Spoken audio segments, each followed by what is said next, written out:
Bienvenidos, mi nombre es Gustavo Rebolero. Vamos a continuar con el desarrollo de la unidad 5 de la materia práctica profesional 3. En esta oportunidad nos toca hablar de las diligencias y actividades extrajudiciales del abogado. Las actividades extrajudiciales generalmente son los actos que se realizan desde la consulta del abogado con el cliente hasta los últimos actos previos al inicio de un proceso o de un litigio.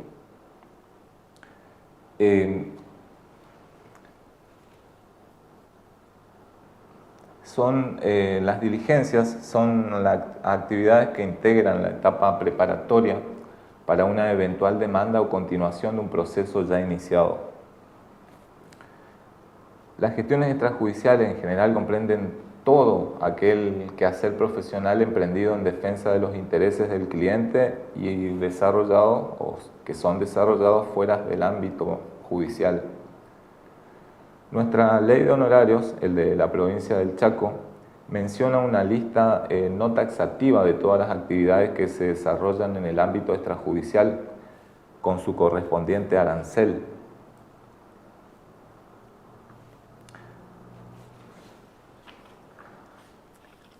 Como dijimos anteriormente, dentro de las actividades extrajudiciales que se encuentra la consulta jurídica, que es la primera etapa, se podría decir, o el primer contacto que tiene el abogado con el cliente, en el cual el abogado, o se recomienda que el abogado debe escuchar en ese momento, digamos, el relato de los hechos que va a ir comentándole el cliente. También debe analizar detalladamente al cliente y la versión que éste va a efectuar, digamos. Debe preguntar las cosas relevantes para ir dándole un enfoque técnico de acuerdo al conocimiento de los hechos que tenga tanto el cliente como el enfoque técnico que debería tener el profesional. En esta etapa es donde se debe evaluar cuáles pruebas pueden aportar el consultante, el cliente, por medio de su relato, y cuáles podría preconstituir el profesional utilizando sus conocimientos y su creatividad. Hay veces que en la consulta, el momento de la consulta, digamos, o el trabajo del abogado termina en la evacuación de la consulta, ya sea porque el particular solo quería consultar sobre algún tema en específico, o porque luego de la consulta no hubo acuerdo sobre los honorarios del profesional. También suele suceder que el profesional decide no tomar el caso teniendo en cuenta sus principios, por decirlo así. También va relacionado con las bolillas anteriores, donde se trató el tema de ética profesional.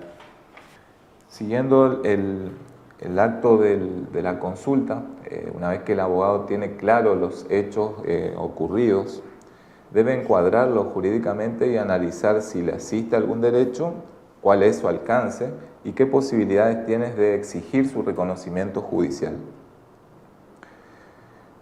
En la mayoría de los casos, el cliente, cuando consulta, al momento de consultar no realiza o no realizó ninguna intimación a la parte contraria, digamos. Si al consultar el cliente al abogado, digamos, no realizó una intimación como hacer un envío de carta documento, algún telegrama, que son los medios fehacientes, digamos, por medio del cual se intima la parte contraria, es el abogado quien debe comenzar a hacer un intercambio epistolar, suele llamarse en la práctica, que serían el envío de carta documento a la parte contraria, o en el caso de relaciones laborales, representado o representando al empleado, debe intimársela al empleador por medio de un telegrama laboral.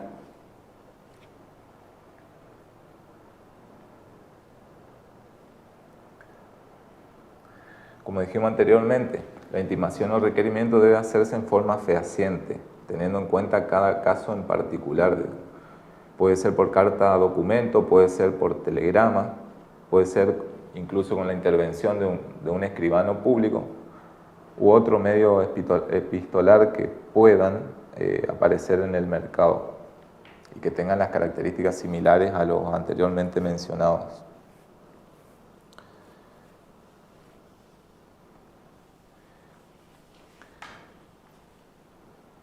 La oficina que va a diligenciar los actos ya iniciado un litigio es la Oficina de Mandamientos y Notificaciones del Poder Judicial. Esta es una organización administrativa que dependen del Poder Judicial, y desde el punto de vista administrativo dependen del Superior Tribunal de Justicia, que está para asegurar la unidad de acción en su conjunto, en favor del interés general y de una mejor prestación de la función judicial. La Oficina de Mandamientos y Notificaciones estarán a cargo del diligenciamiento de los mandamientos y cédulas que estén relacionados con los expedientes radicados en los distintos tribunales y juzgados de nuestra provincia, y también los que solicite la justicia de la nación o incluso de las restantes provincias. Esto dice o está arreglado en nuestra ley 22.172. Esta ley, la 22.172, se concibió para facilitar el diligenciamiento de cédulas y mandamientos entre tribunales de distintas jurisdicciones territoriales. Permite el diligenciamiento directo desde una provincia a otra de oficios, de mandamientos, de cédulas.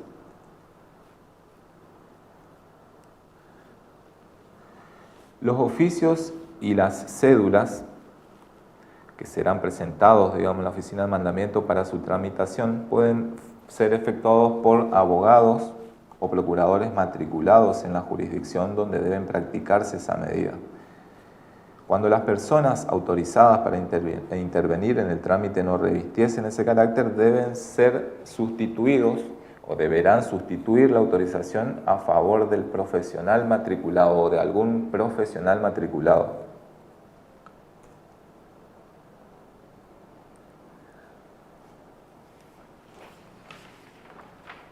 Dentro de las diligencias posibles, en las que se tratan esta bolilla, se encuentra el exhorto. El exhorto es un medio que actualmente es de poco uso, también se lo llaman cartas rogatorias, y son comunicaciones que se libran de un juez a otro, o bien de autoridades extranjeras a través del Ministerio de Relaciones Exteriores. O sea, ¿dónde se presentan los exhortos? O mejor dicho, ¿quién es el órgano encargado de diligenciar este medio de comunicación? Es el Ministerio de Relaciones Exteriores. Generalmente es con el objeto de pedir el cumplimiento de cualquier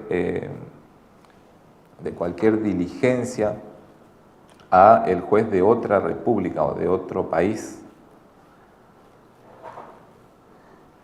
Como sabemos, actualmente la comunicación entre tribunales de distinta jurisdicción dentro de nuestro país se realiza directamente por oficio, sin distinción de grado o clase, siempre que ejerzan la misma competencia en razón de la materia. Lo cierto es que en la actualidad solo se emplea el exhorto, este medio de comunicación que estamos tratando, en las relaciones internacionales. Otros medios de comunicación que se encuentran ya cuando se inicia algún litigio, es el oficio o los oficios.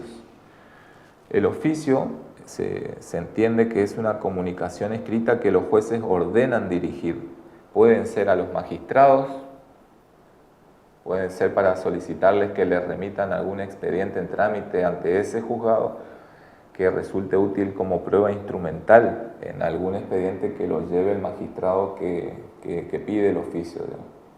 También pueden ser dirigidos o estar dirigidos a funcionarios del Poder Ejecutivo. Pueden ser para solicitar informes o la remisión de expedientes administrativos como medio de prueba informativa. También suele utilizarse para comunicar o como comunicación a las autoridades de entidades públicas o privadas, para comunicar que deben inscribir alguna medida cautelar que fuera dictada en algún expediente, o una sentencia de divorcio, también puede ser declaratoria de herederos, etc. O bien para solicitar informes obrantes en sus archivos relacionados con los puntos que se encuentran controvertidos en el expediente. También pueden ser para solicitar pruebas informativas.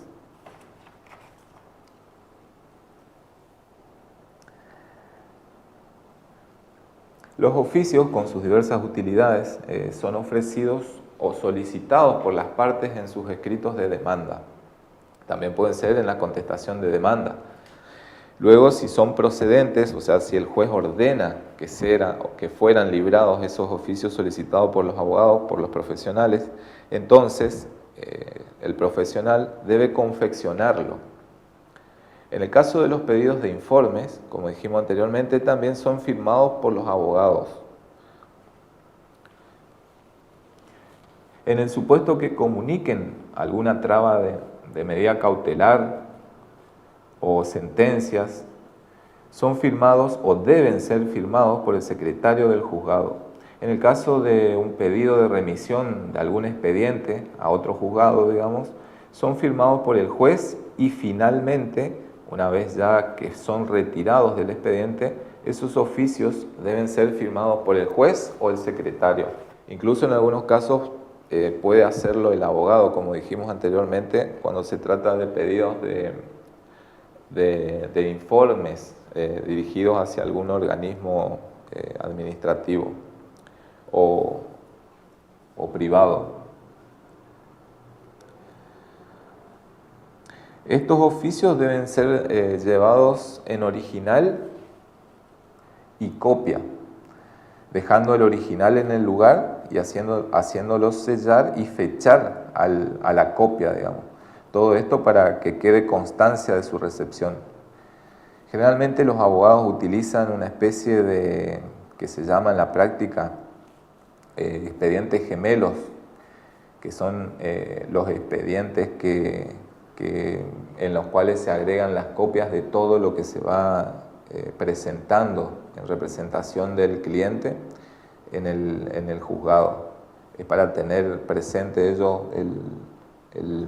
la forma de las etapas incluso en la que va a ir siendo cada causa en particular.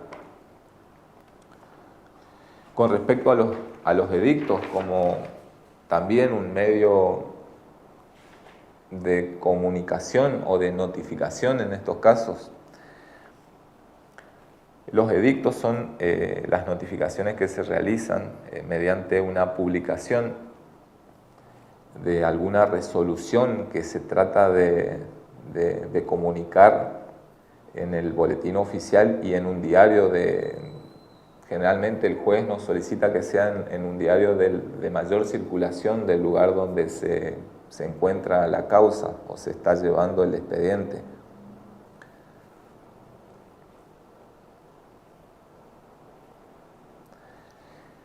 El costo de la publicación generalmente, tratándose de edictos, generalmente depende del tamaño del texto, de la cantidad de días que deba ser publicado y del tipo de diario elegido.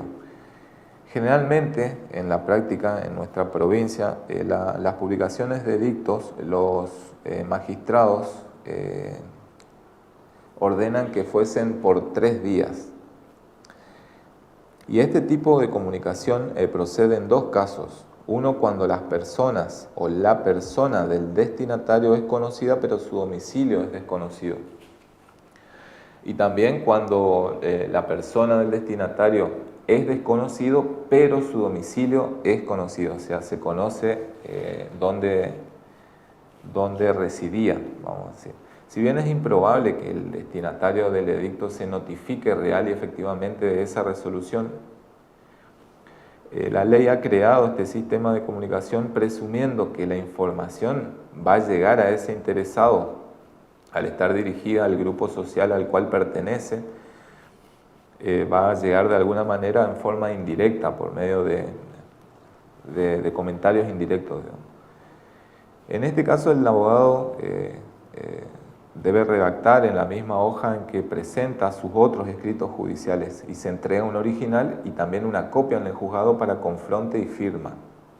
Una vez que se confronta y se firma ese escrito donde está el edicto, que debe ser firmado por el secretario, el abogado debe retirar el original y debe llevarlo a las agencias o bien a las oficinas respectivas de los diarios ordenados por el juez. Allí les extienden un recibo que debe conservar y en el cual se menciona el primero y el último día de publicación.